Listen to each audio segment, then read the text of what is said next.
To help you take care of your horses, we present Vet Tips, featuring the veterinarians of Alamo Pintado Equine Medical Center in Los Olivos, California.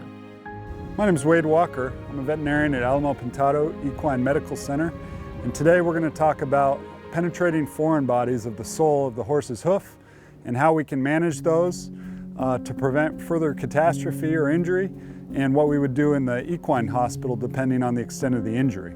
So if a horse is noted to be limping around in the field, one should pay special attention to the sole of the foot. So grab the horse, have it restrained, and pick up the foot, evaluate the sole of the foot, clean off the manure and debris to make sure there's no penetrating metallic objects such as a nail or a wire. If a penetrating object is identified, the last thing you want to do is pull it.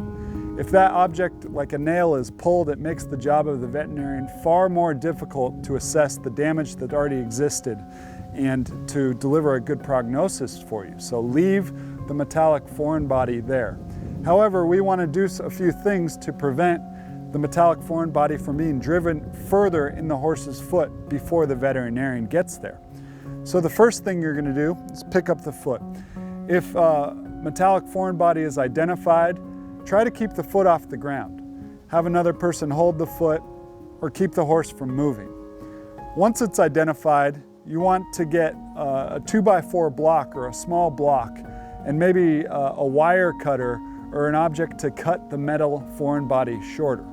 Once you have those, pick the horse's foot up, cut the metal foreign body as close as you can to the sole, and tape a block to the horse's sole next to the metallic foreign body so when he walks, it can't be driven further into the foot.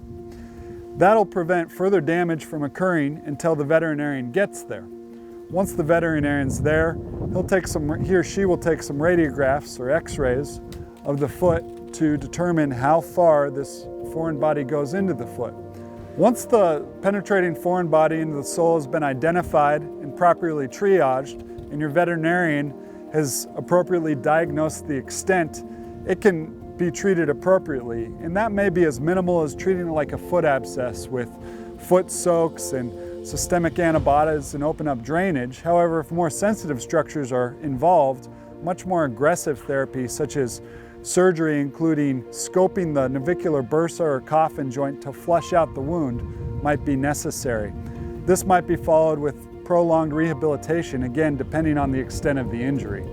So today we've covered identifying a penetrating foreign body into the sole, how to manage it before the veterinarian comes, and what the veterinarian will do when he or she gets there. My name is Wade Walker, and I'm a veterinarian at Alamo Pintado Equine Medical Center.